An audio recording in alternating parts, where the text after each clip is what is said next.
ఆంధ్రప్రదేశ్‌లో విఫలమైన ప్రయోగాన్ని తమిళనాడులో విజయ్ చేస్తున్నాడు. ఇదివరకు గూడా అక్కడ గూడా విఫలమైంది. అక్కడ హీరోల్లో విజయకాంతు, కార్తీకు, ఆ తర్వాతన శరత్ కుమారు, కమల్ హాసన్ ఇంతమంది పార్టీలు పెట్టి మునిగిపోయారు. ఏంటంటే అప్పటికప్పుడు మేము కొత్తోళ్ళని తీసుకొస్తాం, యువతరాన్ని తీసుకొస్తామని ఇస్తారు. జనం నిజంగా కొత్త వాళ్ళని ఎంపిక చేసుకుంటున్నారా? ప్రధాన పార్టీల్లో వచ్చే కొత్త వాళ్ళని ఒప్పుకుంటున్నారు గానీ, కొత్త పార్టీల కొత్త వాళ్ళని ఒప్పుకోవట్లేదు. అట్లాంటి ఒక మార్పుకు ప్రయత్నించినోడు చిరంజీవి. బీసీలకు 50% సీట్లు ఆ రోజునే ఇచ్చాడు పార్టీ పెట్టి. కానీ 18 సీట్లకు పరిమితం అయ్యాడు. అది కూడా ఆ గెలిచినోళ్ళలో ఎక్కువ మంది ఆ గతంలో రాజకీయ అనుభవాలు ఉండొచ్చినటువంటి వాళ్ళు.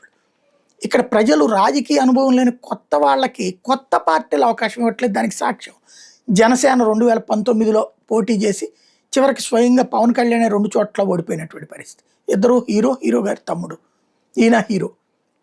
ఇప్పుడు విజయ్ పెట్టాడు. నిన్న వాళ్ళ కారు డ్రైవర్ కొడుక్కి ఇచ్చారు టికెట్టు, లేకపోతే ఇంకోళ్ళకి ఇచ్చారు. చక్కగా సెంటిమెంట్ రైజ్ చేయడానికి బాగుంది.